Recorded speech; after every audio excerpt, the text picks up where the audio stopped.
Admirar a un asesino. Yo fui admirador de un asesino, y esa ha sido mi mayor estupidez. Verlos como estrellas, apreciar con asombro sus actos y creer que podría ser como ellos. Ahora, siempre que me levanto de la cama siento un enorme desprecio hacia mí mismo, y si me permiten hablar sobre las aberraciones que hice, probablemente comprenderán el porqué. Desde ya, les pido que sean libres de odiarme, pues reconozco que eso es lo que me merezco. En esta época más que en cualquier otra, es fácil tener acceso al contenido violento, como videos gore, la Deep Web y los perfiles de reconocidos asesinos en serie. De ellos hemos visto no solo documentales sino películas, series con grandes actuaciones y hasta canciones. El problema, ahora que lo comprendo desde otra perspectiva, es que se supone que estas producciones son hechas para invitar a la reflexión. Sin embargo, una gran parte del público ha decidido tomárselo a modo de un circo de admiración hacia los mismos asesinos. A nadie parece importarle en verdad las víctimas y sus nombres, pero lo que sí sabemos bien es la biografía del asesino, qué autos compraba y qué pupilentes utilizaba. Esto ha hecho preguntarse a muchos, si tú fueras familiar de una de las víctimas, ¿te gustaría que hicieran contenido con el rostro de su asesino? Maldición. Ojalá hubiese comprendido todo lo anterior a tiempo. Hablando de mí y de la basura de ser humano que era hace un año, lo primero que debo confesar es que era de esa clase de personas que veía a los asesinos de la vida real con cierta admiración. La posición económica de mis padres me permitía tener una cantidad obscena de tiempo libre.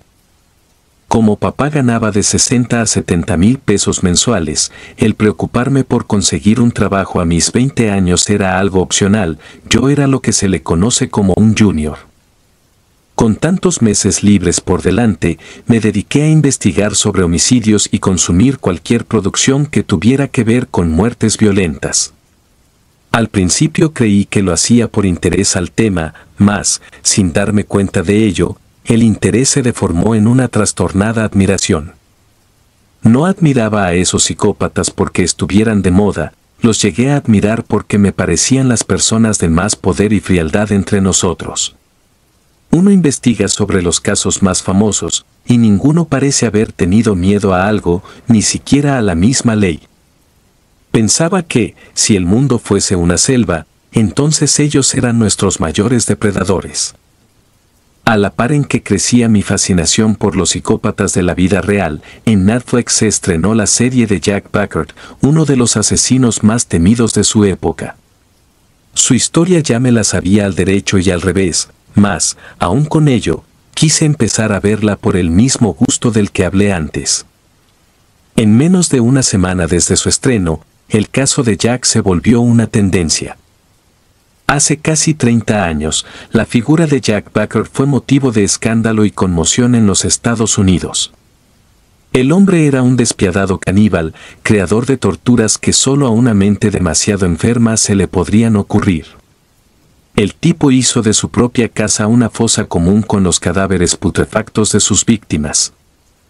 A diferencia de toda esa conmoción que se vivió en el momento de su captura, en 2023 la gente empezó a convertir a este hombre como una clase de moda.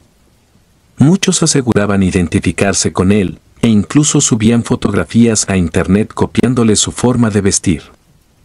En medio de la extraña fiebre que se estaba teniendo por Jack Packard, familiares de las víctimas anunciaron que iban a subastar pertenencias del mismo asesino en apoyo a los estragos que continuaban sufriendo.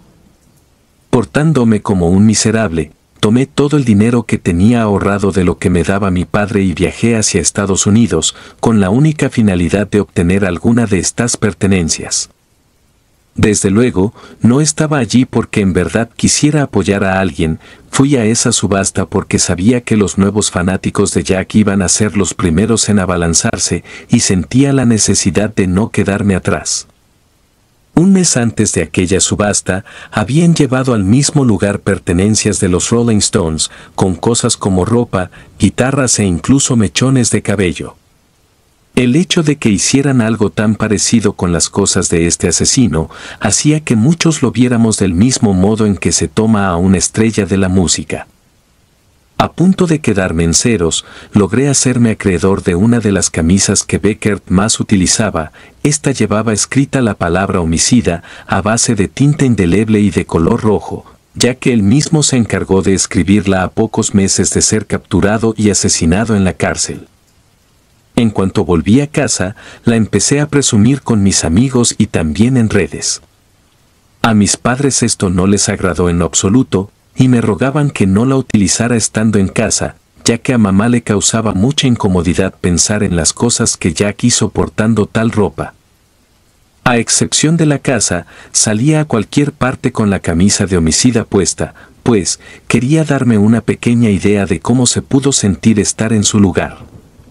Además, de una forma inexplicable, usar la ropa de un asesino me causaba la ilusión de ser alguien más fuerte y diferente a los otros.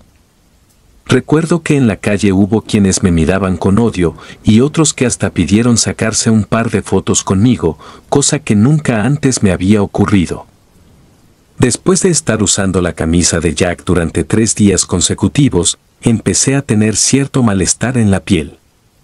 No se trataba de comezón o de ardor, eran más como punzadas en distintas partes del torso, casi pequeñas apuñaladas.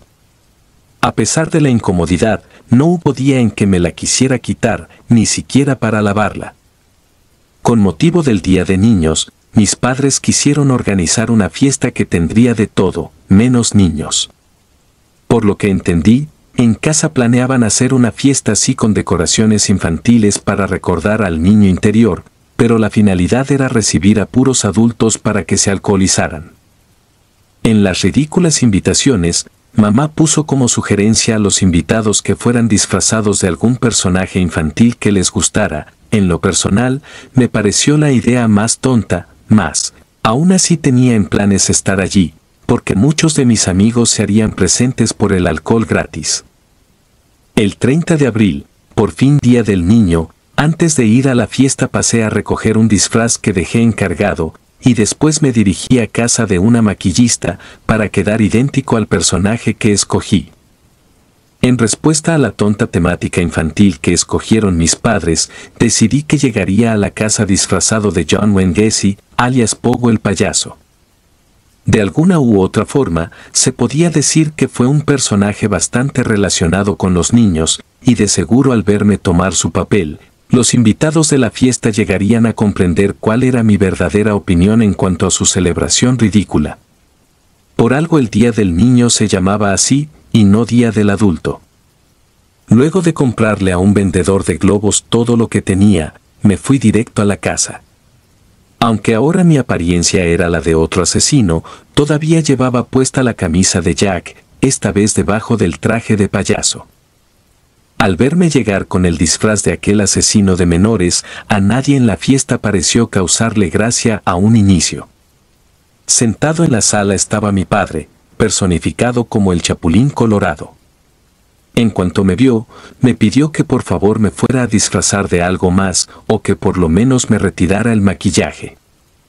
Antes de levantarse y dejarme de hablar por el enojo, dijo: «Creo que estás llevando bastante lejos tu fascinación por los asesinos». Sin importarme sus críticas, me puse a tomar con mis amigos. No sabía en dónde se encontraba mi madre, pero era algo que no me importaba. Probablemente mi padre ya había ido con ella para quejarse de mí. Cerca de las 7 de la noche, uno de mis amigos se atrevió a sacar unas pastillas que nos aseguró que nos harían llevar la diversión de la fiesta a otro nivel. Sin considerarlo tanto, fui de los primeros en querer probar, además del alcohol que ya llevaba encima. A mitad de los efectos de esa cosa, me empecé a sentir muy alterado, actuando un poco más agresivo de lo normal. Junto con esto, en el pecho regresaron las molestas punzadas en la piel, con la nueva y desagradable sensación de estar siendo cortado por alguien más. Confundido por el malestar, subí hasta uno de los baños para quitarme parte del disfraz y ver en el espejo si algo importante me estaba pasando. Recuerdo que mi vista se tornó ligeramente borrosa y la ansiedad empeoró. Al ver en qué condición se hallaba mi piel, descubrí que tenía muchas cortadas en el pecho, abdomen y espalda. Se veía como si hubiesen sido hechas con un cuchillo de gran grosor. Por unos minutos permanecí enredado en la confusión. Lo único que podía sonar algo lógico para explicar las repentinas cortadas que aparecieron, era el hecho de estar usando la camisa de Jack, solo que no comprendía en qué forma esto era capaz de causarme daño. Después de confirmar que algo anormal me causaba heridas, salí del baño más confundido que antes. De pura casualidad, noté la puerta de mi cuarto abierta. Como yo recordaba que la dejé cerrada, me apresuré a ir allá, molesto con la idea de encontrar a alguien adentro. Tan pronto como entré, vi a una mujer de vestido y máscara de pájaro revisando mis cosas. Por el volumen de la música, ésta no se dio cuenta de mi presencia. No sé en qué manera explicar lo que me pasó después. De pronto, fue como si un arranque tomara control de mis acciones. En un instante, dejé de razonar bien y de pensar en lo que me rodeaba, para actuar como un hombre casi poseído. De espaldas a la persona que ahora revisaba mi cuarto, cerré la puerta con discreción y puse seguro. Aún sin que ésta volteara, de una mochila saqué una navaja que hace algún tiempo conseguí para defensa personal, y en menos de 5 segundos, la comencé a atacar desde la espalda. Sus gritos fueron ahogados por la música de abajo, y debido a que no me pude detener, esta cayó débil e inmóvil en el piso. Ya estaba muerta. Quizás, de no ser por lo que consumí, en conjunto con el uso de la camisa, habría actuado de otra manera. Pero, mi mente ya no parecía seguir conmigo. No era la misma persona de hace años. Sin darme cuenta de la magnitud de mis acciones, volteé el cuerpo de esa persona como si de cualquier objeto se tratara, y procedí a quitarle la horrible máscara que llevaba de Mafafa Mosquito, personaje del viejo show de la televisión llamado Burbujas. Al quitarla de su rostro, quedé horrorizado y de la impresión recuerdo que incluso estuve a punto de vomitar. La persona a la que recién asesiné actuando como una vil bestia, era mi propia madre. Luego de aventar la navaja tan lejos como pude, me fue imposible contener el llanto y el conjunto de sensaciones aberrantes por las que atravesaba. Tal y como dije antes, en ese momento fue como perder la capacidad de pensar y quedé a merced de mis enfermos impulsos. Antes de la fiesta, mi madre en ningún momento nos quiso decir de que se disfrazaría, porque quería guardarlo como una sorpresa y temía que otros le copiaran. Al ver su disfraz manchado de sangre, sufrí un ataque de paranoia. En lugar de pensar en qué era lo mejor para ella, actué en base al horror, y lo único que se me ocurrió hacer fue llevar su cuerpo hacia otra parte de la casa que no fuera mi cuarto, ya que pronto se podía manchar mi alfombra. Sin darme tiempo a asimilar que el cadáver que llevaba entre manos era el de mi madre, me apresuré a arrastrarla por el pasillo, para después abandonarla debajo de la cama de la habitación que compartía con papá. No era una acción nada inteligente, pero no fui capaz de pensar en algo más. En cualquier momento alguien la encontraría, y entonces mi deber consistiría en actuar como el hijo devastado y confundido. En cuanto bajé de vuelta a la fiesta, mis amigos me dijeron que el maquillaje se me estaba embarrando, y luego me preguntaron si estuve llorando. Antes de poder contestar, mi padre se acercó para preguntarme si de casualidad vi a mi mamá. Una pregunta que en otro momento hubiese sido fácil de responder, me dejó paralizado y sin saber qué decir. Entre las miradas desconcertadas de mis amigos, le contesté a mi papá que la última vez que la vi estuvo en la cocina. Durante casi 2 horas, nadie volvió a preguntar por ella, y sabía que aún no la encontraban, ya que de hacerlo la fiesta se llenaría de gritos y personas entrando en pánico. En un punto de la noche en que disminuyeron los efectos de lo consumido, un primo vino a mí para avisarme que mi padre quería verme de nuevo, me dijo que se encontraba en su habitación. Camino allá, creí que él ya lo sabía, me convencí de que encontraría a mi padre con el cuerpo de mamá entre los brazos, preguntando entre gritos cómo fue que me atrevía a hacer algo tan grotesco como eso. Al mismo tiempo en que me fui acercando a su habitación, las inexplicables cortadas me siguieron abriendo la piel, se sentía como tener un cuchillo cerca de las costillas. En el segundo en que entré al cuarto en donde escondí a mi mamá, me llevé la sorpresa de que papá estaba tranquilo, sentado sobre la cama y acompañado por una tía. De nueva cuenta, me preguntó si no vi a mi madre en el tiempo que transcurrió. Sin querer, miré un segundo debajo de la cama, y con nerviosismo le dije que no sabía de ella. Después, salí de ahí y regresé abajo, prácticamente escapando. Durante otra hora no ocurrió nada que alterara la fiesta, hasta que la música se detuvo de golpe y desde el jardín se escucharon los gritos de mi padre y de mi tía, seguido de una voz en el comedor que ordenó que llamáramos a la policía. En ese instante, supe que mi madre fue encontrada. A pesar de que el terror solo me hacía tener ganas de correr, lo conveniente era subir y actuar consternado para no darles motivos de sospechar de mí. Estando de frente a mi padre, comencé a fingir que apenas me enteraba de la trágica e inexplicable muerte de mi madre. Ahora su cuerpo se encontraba a unos pasos de la cama y mi padre no dejaba de gritar horrorizado. A pesar de mi esmero por lucir destruido ante los demás, todos se dieron cuenta de que mi comportamiento no era el que se esperaría ver en cualquier hijo al que le acaban de asesinar a su madre. El primero en darse cuenta de ello fue mi propio padre. «Tú la mataste, puedo verlo en tu mirada», me reclamó, de frente a esas 50 personas que se amontonaban entre el cuarto y el pasillo. Antes de que llegara la policía, todos alrededor empezaron a agredirme, convencidos de que ninguna otra persona en la casa habría sido capaz. Al llegar las patrullas, mientras que algunos policías se encargaron de acordonar el área, otros se pusieron a evaluarnos entre interrogatorios.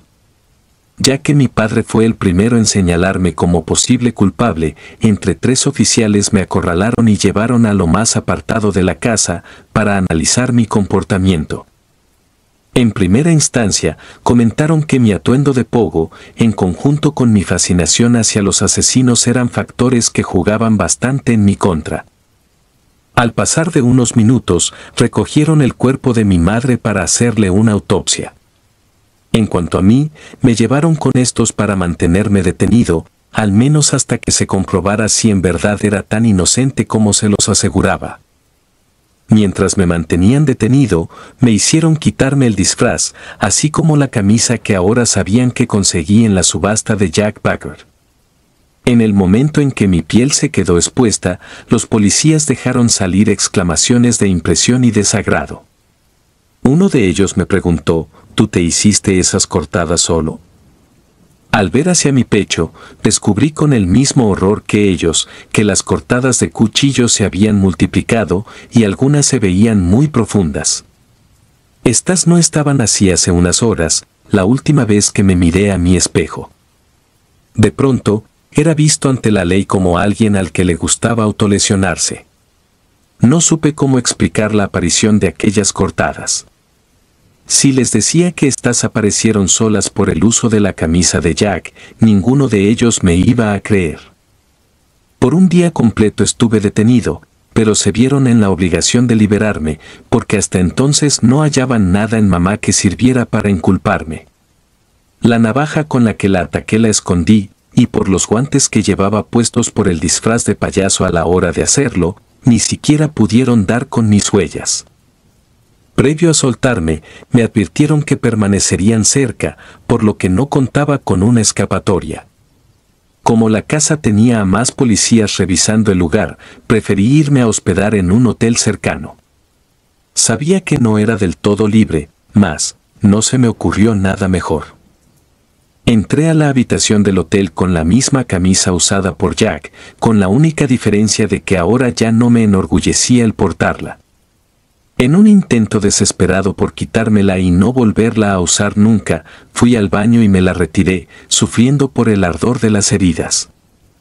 En ese mismo instante, vi cómo de frente al espejo algo me provocaba nuevas heridas. Primero sentí una puñalada en el abdomen, y al quedarme doblado por el dolor, ese algo afilado e invisible continuó haciéndome nuevas heridas. En los siguientes minutos, lo que sufrí se sintió como si más de 5 cuchillos me estuvieran cortando al mismo tiempo. Al final, quedé retorciéndome en el piso y sin poderme mover.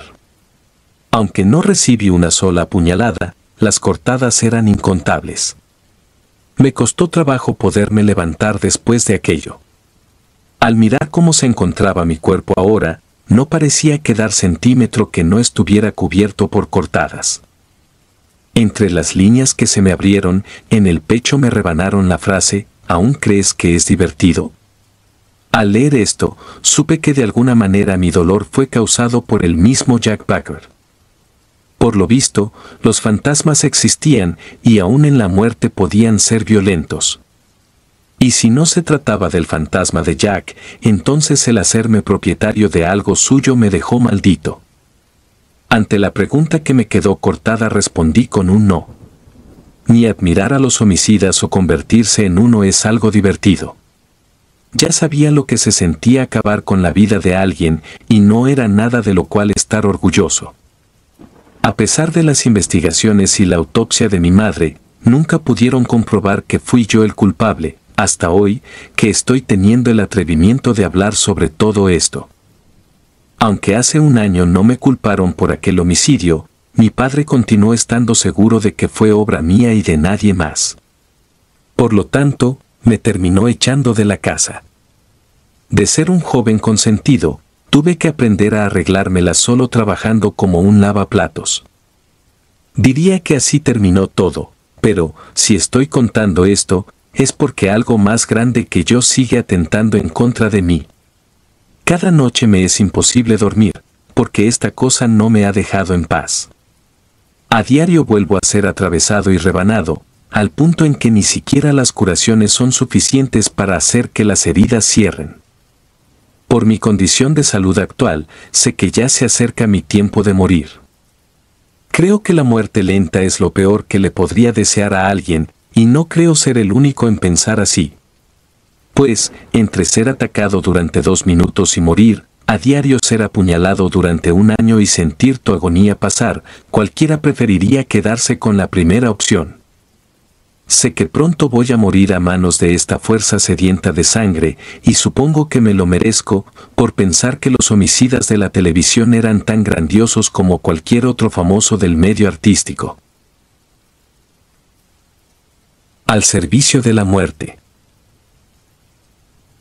Desde que yo era muy chico, mi madre se sorprendía cuando veía la manera tan natural con que yo aceptaba la muerte. Por lo general, los niños se caracterizan por ser altamente sensibles cuando tienen que enfrentarse a un acontecimiento de esta índole. La muerte de algún familiar muy cercano, o de una mascota muy querida, pudiera hacérmela en una mente como la de un niño, y esto pudiera convertirse en causa de traumas y hasta de trastornos de tipo psiquiátrico. Pero yo no. Decía que la muerte era solo parte de la vida y aún sigo pensando de la misma manera. Pues desde muy joven me apasionó este tema de la muerte. Todo fue gracias a mi padre, quien en vida fuera médico forense. Fue por ese motivo que me apropié de ese gusto por estar ahí, junto a los cuerpos en sus últimos momentos, antes de ser entregados a sus familias. Mi nombre es Ricardo Valenzuela, y soy embalsamador de cuerpos. Esta noche voy a contarles una de las historias más misteriosas y aterradoras que se puedan imaginar, vivida por mí, por lo que puedo dar fe de ella. En mis años de servicio he sido testigo de muchos acontecimientos, unos tristes y otros, como ya les dije, misteriosos y aterradores, sin que se pudiera dar una justificación coherente según la ciencia. Pero cada uno con sus propias matices, siempre con un toque paranormal. Como les había dicho anteriormente, mi padre se dedicaba a realizar la autopsia de los cuerpos. De ahí me vino ese gusto por estar dentro de una morgue. Sí, yo sé lo que están pensando y creo que hasta quizás pudieran tener un poco de razón, al menos en parte. Reconozco que para trabajar en una morgue hay que estar un poco loco, o de lo contrario no tener ni pizca de escrúpulos. Analizándolo desde ese punto de vista, yo creo que tengo un poco de las dos. Fue entonces que tomé la decisión más importante y radical de mi vida. En lo adelante, me dedicaría a servir a los que ya van a emprender el camino sin fin, para que ese camino hacia la eternidad fuera más placentero. Sin embargo, después de haber estudiado para ser médico forense como mi padre, decidí especializarme para poder llevar a cabo el embalsamamiento de los cuerpos. Esa técnica en sí requiere de algunos conocimientos, habilidades, amor al trabajo y, sobre todo, el respeto que se le debe tener al cuerpo. Desde siempre me apasionó todo aquello relacionado con la muerte, sobre los misterios que ésta envolvía. Sentía que todo lo relacionado con ella era muy interesante. Producto de eso nacieron en mí esos deseos desenfrenados por estar al lado de los fallecidos en sus últimos momentos, justo cuando se están despidiendo del mundo de los mortales. Recuerdo bien cómo fueron mis primeros años desde que adquirí un trabajo como embalsamador. Comencé como trabajador en la funeraria estatal del pequeño pueblo donde vivía en aquel entonces. Era la primera oportunidad de mi vida en que podía desempeñarme como embalsamador. Así que, aunque no tenía aún un salario para nada tentador, sí me sentía bastante satisfecho con la labor que desempeñaba. Recuerdo que en esa ocasión me encontraba trabajando como de costumbre. Había tenido mucho trabajo porque había tenido varios cuerpos que embalsamar en aquella jornada. Uno de ellos pertenecía a una joven muy bonita de poco más de 15 años. Había sido víctima de un accidente de tránsito cuando regresaba del colegio. Los padres deseaban conservarla así como se veía, sin que su cuerpo entrara en descomposición. La verdad, la muchacha al final del procedimiento se veía como si solo estuviera dormida. Después, en ese día, llegó otro cuerpo más. Cuando regresé de entregar el cuerpo de la chica a los padres, me crucé con Roberto, mi compañero de turno, que salía del salón donde laborábamos los dos. Iba empujando una camilla. De pasada, me dijo que regresaría enseguida, pero que yo fuera trabajando, que me había dejado un regalito sobre la mesa. No le di mucha importancia al comentario, porque para mí todos los cuerpos tenían el mismo valor, pero al entrar me di cuenta de que ciertamente este caso sería especial. No podía creerlo cuando entré.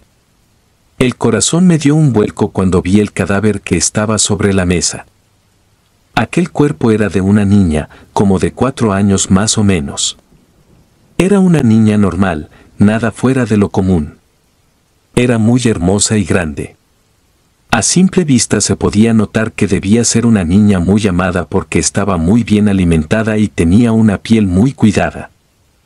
Lo único raro era que, pese a llevar fallecida más de 1 hora, aún sus mejillas conservaban un tono rosado. Para comenzar con el procedimiento, lo primero era limpiar muy bien el cuerpo que aún tenía restos de la autopsia que se le había practicado. La limpié muy bien con un paño untado en un líquido limpiador. En ese momento sentí una profunda tristeza en todo mi ser. Observé el cadáver por unos segundos y pensé en el profundo dolor que debían estar sintiendo los padres de ese angelito. Fue entonces cuando algo muy raro ocurrió. Las luces comenzaron a parpadear hasta apagarse completamente. Voy a confesarles que yo nunca he sido un hombre de sentir miedo, sin embargo, en esa ocasión fui presa del pánico.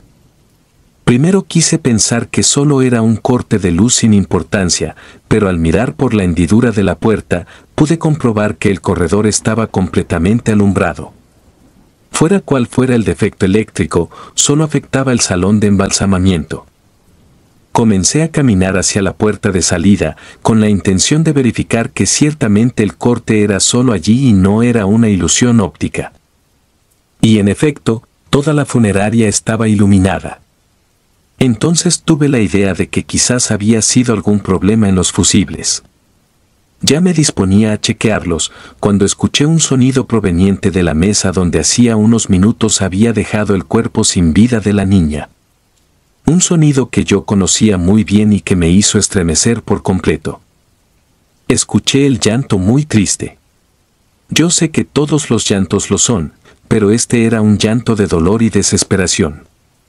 Obviamente se me pusieron los pelos de punta, porque era tan real que no cabía la hipótesis de que fuera producto de mi imaginación o tal vez del miedo.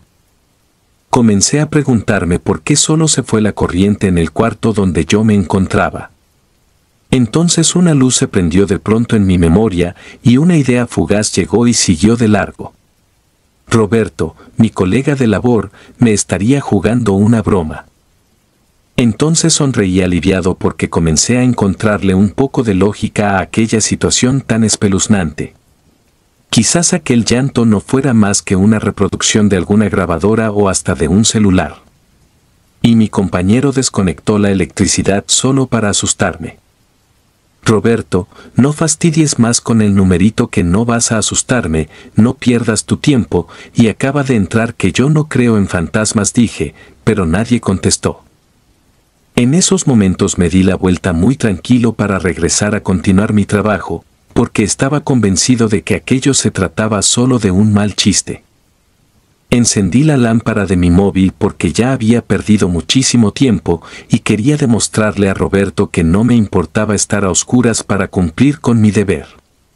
Sin embargo, en ese momento, bien que sentí como me tocaban el hombro con un fuerte apretón y al voltear no había nadie. «¡Diablos!», exclamé sin poder evitar que todos mis músculos se contrajeran por la impresión. Volví la mirada al cuerpo que estaba sobre la mesa intentando continuar el trabajo, pero no pude seguir. Completamente aterrado, pude ver que aquel cadáver tenía los ojos abiertos y de ellos brotaban lágrimas. Solté el teléfono con el susto y salí corriendo hacia la puerta, y luego continué mi huida al corredor abajo, en dirección al salón donde se velaban los cadáveres antes de llevarlos al panteón. Debía encontrar a mi compañero a toda costa para preguntarle de dónde rayos había sacado aquel cuerpo. A Roberto me lo encontré saliendo de la cafetería. Venía en dirección al salón con una taza de café en las manos. Al verme en aquel estado, me salió al paso y me gritó que me detuviera. Así lo hice aunque mis pies querían seguir corriendo hasta marcharme fuera de aquel lugar. «¡Diablos, Roberto, ¿de dónde rayos sacaste aquel cadáver?», exclamé haciendo acopio del poco aliento que aún tenía. Mi colega me miró con cara de quien no sabe de qué rayos yo estaba hablando y me preguntó incrédulo. «¿De qué cadáver me estás hablando, hermano?». «¿Cómo de qué cadáver, hombre?». «Del cuerpo de la niña que me dejaste hace un rato para que lo embalsamara». «No te hagas el tonto». En eso Roberto seguía sin entender.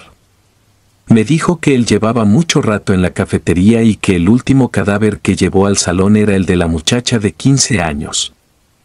Después de que yo fuera a entregárselo a los padres, él se había marchado a la cafetería y allí estuvo hasta ese momento, que salió ahora para llevarme un café pensando que quizás yo tuviera sueño.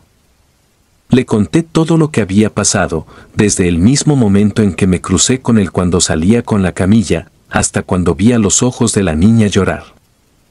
Pero Roberto seguía insistiendo en que después de terminar con el cuerpo embalsamado de la chica, jamás regresó al salón porque se entretuvo conversando con otro trabajador de la funeraria en la cafetería.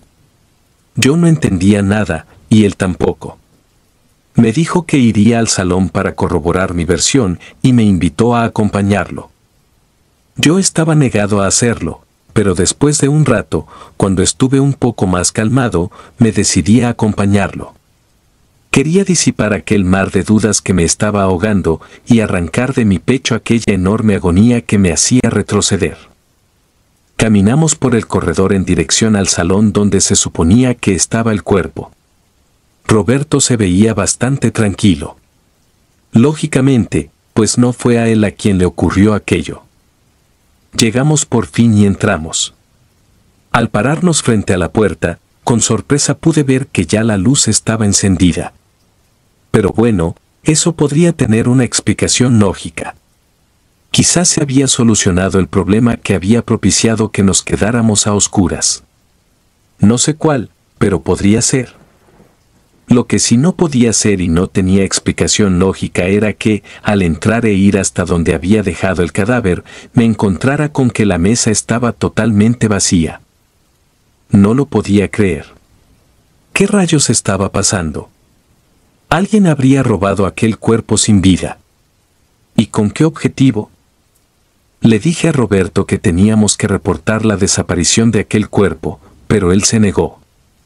Me dijo que jamás trajo el cuerpo de ninguna niña al salón esa noche, por lo tanto, no era real. Yo me molesté mucho con él.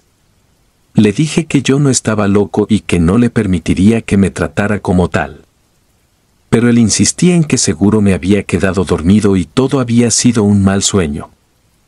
Estaba seguro de que lo que viví era tan real como la vida y la muerte. Por eso, muy molesto, salí al pasillo y caminé hasta la recepción donde estaba la registradora con el libro. Le pedí que me lo prestara, lo agarré y comencé a hojearlo. Estaba buscando probar que la niña había sido real. Pero al encontrar la última página, pude verificar que la lista de registro terminaba con el nombre de la chica que embalsamamos antes.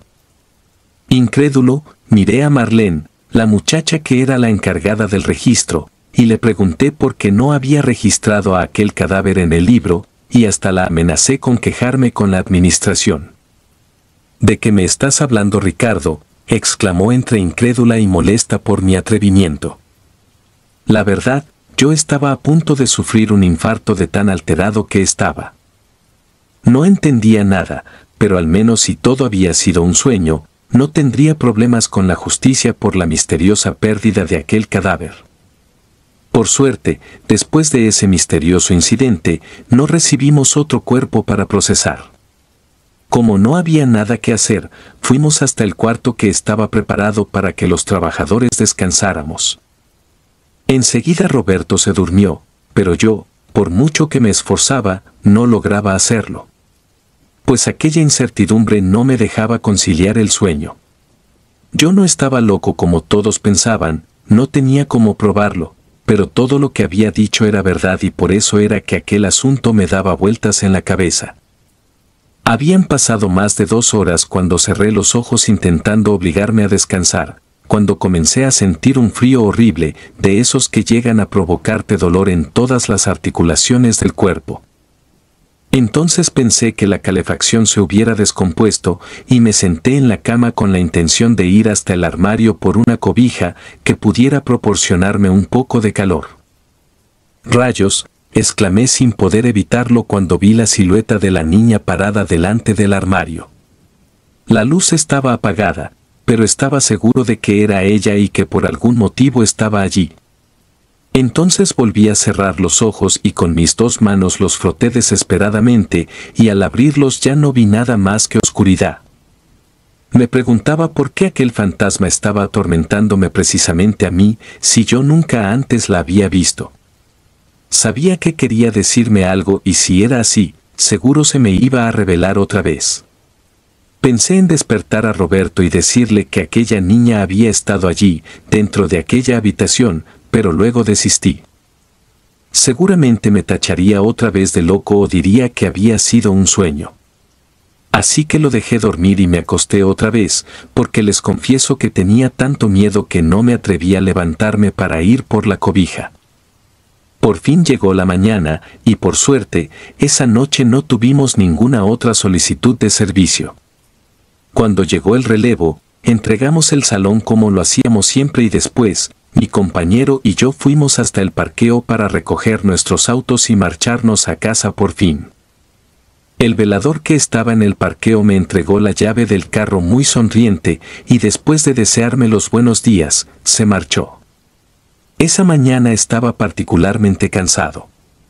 Pensaba que, desde que llegara a mi departamento, me iría a dormir todo el día.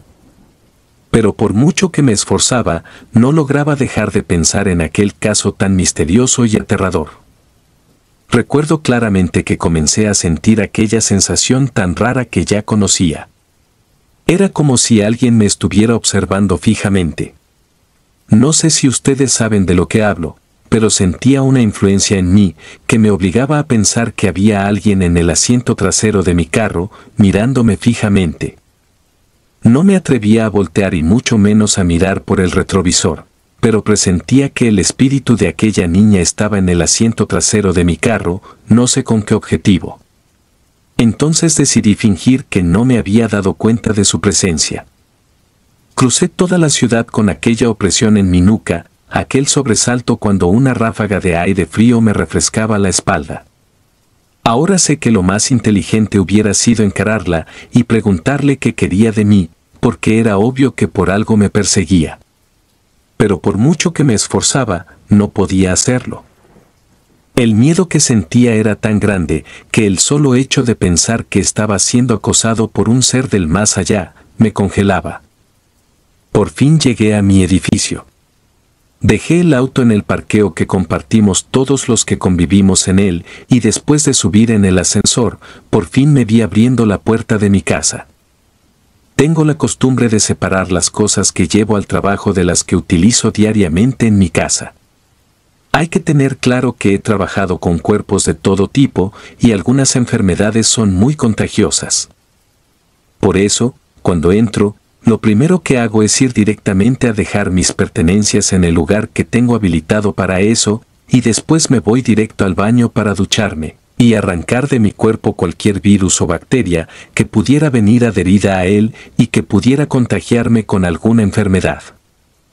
Después, el resto es siempre igual, desayunar y luego acostarme a dormir para recuperar fuerzas. Cuando me ducho, por lo general lo hago con agua tibia. Pero cuando lo hago después de venir de preparar cadáveres, siempre utilizo agua lo más caliente que mi cuerpo pueda soportar. Precisamente de una manera preventiva por ese motivo que le acabo de explicar. Sé que según dice la ciencia, el agua demasiado caliente no es buena para la salud, porque tiende a coagular un poco la sangre además de hacer daño a los huesos, y eso no es recomendable para nada. Pero ya se me ha hecho un hábito que no puedo ni quiero dejar. Cuando cerré la ducha para salir del baño, algo muy extraño sucedió. Alguien me alcanzó la toalla. Me quedé pasmado con ella en las manos sin saber qué debía hacer. Casi por instinto, me asomé por detrás de la cortina que cubre la ducha, pero no había nadie. ¿Cómo era posible aquello? No sabía, pero podía imaginarme quién me había hecho el favor de alcanzármela. Ya estaba decidido, cuando se hiciera presente otra vez, le preguntaría qué quería de mí, para ver si por fin me dejaba en paz. Así lo hice. Pues mientras preparaba el desayuno, la volví a ver. Con su cuerpo menudo, su bata blanca y sus 2 pies descalzos estaba parada justo delante de la mesa. La miré fijamente aunque tenía mis dudas, pues en el fondo sabía que si no daba ese paso, jamás me libraría del acoso del fantasma de aquella niña. Dime, pequeña niña, ¿qué quieres de mí? Ella no dijo nada, solo me miró con aquellos ojos tan lindos de color azul y luego caminó hacia donde yo estaba. Estiró su manita y me alcanzó una llave y un pedazo de papel. Después solo se fue desvaneciendo hasta desaparecer por completo. La llave era de una casa, lo sabía por la forma y el tamaño. Cuando desenvolví el pedazo de papel, pude verificar que allí estaba escrita una dirección. Por algún motivo, la niña me había escogido a mí para ir a aquel lugar, y si no lo hacía, jamás dejaría de perseguirme. Entonces comprendí que no me quedaba otra que hacer lo que ella quería. Y mientras más rápido lo hiciera, más rápido me dejaría en paz. Pues bien, dije adiós a mis planes de dormir. Me preparé un desayuno estimulante y salí a cumplir con la encomienda matutina. Escribí la dirección en el mapa del celular para que me guiara porque no tenía ni idea de dónde era aquel lugar. Después de atravesar media ciudad, llegué hasta donde me indicó el teléfono y aparqué justo delante de aquella casa tan lujosa. Me bajé y pude comprobar que todo allí estaba en total silencio. Llamé varias veces, pero nadie contestó. Sabía que invadir una propiedad privada es un delito castigado por el Código Penal y que me podía costar caro, pero escuchaba claramente la voz de la niña que me pedía que por favor entrara. Y así lo hice. Con mucho cuidado salté la cerca, rezando porque nadie fuera a verme y llamar a la policía. Porque, de ocurrir, entonces sí estaría perdido. No tenía cómo explicar que estaba allí porque el espíritu de una niña me estaba incitando a hacerlo. Caminé y cuando estaba por llegar, 3 perros muy furiosos salieron a mi encuentro. Comencé a retroceder porque, pese a que sus cuerpos estaban bastante delgados, sí se veían muy molestos con mi presencia invadiendo su territorio. Pensé que no podría escapar de ellos, pero cuando estaban a pocos metros de mí, se detuvieron y comenzaron a mover la cola y siguieron de largo, ignorando por completo mi presencia. Seguí hasta la entrada, saqué la llave que llevaba guardada en uno de los bolsillos de mi pantalón y abrí la imponente puerta de cedro pulido. Cuando entré, sentí aquel mal olor tan fuerte y que yo conocía muy bien. Pues dentro había cadáveres en descomposición y de muchos días. En eso seguí caminando y en la sala encontré 2 de ellos. Por la ropa que llevaban puesta, parecía ser los trabajadores de servicio. Salí para el patio intentando buscar aire fresco con el que llenar mis pulmones y encontré 2 más flotando en la piscina. Era la escena de un crimen en masa y en algún lugar de aquella lujosa mansión estaba el cuerpo de aquella niña. Pero sin dudas ya había cumplido su objetivo, que era que alguien descubriera los cuerpos para que por fin les dieran sepultura, y el escogido fui yo. Me imagino que lo hizo por varias razones. Entre ellas, por la manera tan respetuosa con que yo trato a los cuerpos con los que trabajo. Pero ya no tenía nada más que hacer allí. Así que volví a salir de la misma forma que entré, procurando pasar desapercibido para no buscarme problemas por invadir una propiedad privada. Cuando estuve afuera, llamé de manera anónima a la policía para reportar que de aquella casa salía un mal olor. En solo minutos, toda la calle estaba llena de oficiales de todo tipo y rango. El fantasma de la niña no volvió a molestarme después de aquel día. Pero yo recuerdo ese episodio como uno de los más impactantes de toda mi carrera, aunque les confieso que no fue el único. Si disfrutas de los relatos, te invitamos a apoyarnos con un like y un comentario, ya que eso nos ayuda muchísimo. Además, si aún no estás suscrito o suscrita, te animamos a formar parte de la comunidad del terror. Muchas gracias por escucharnos y por tu apoyo.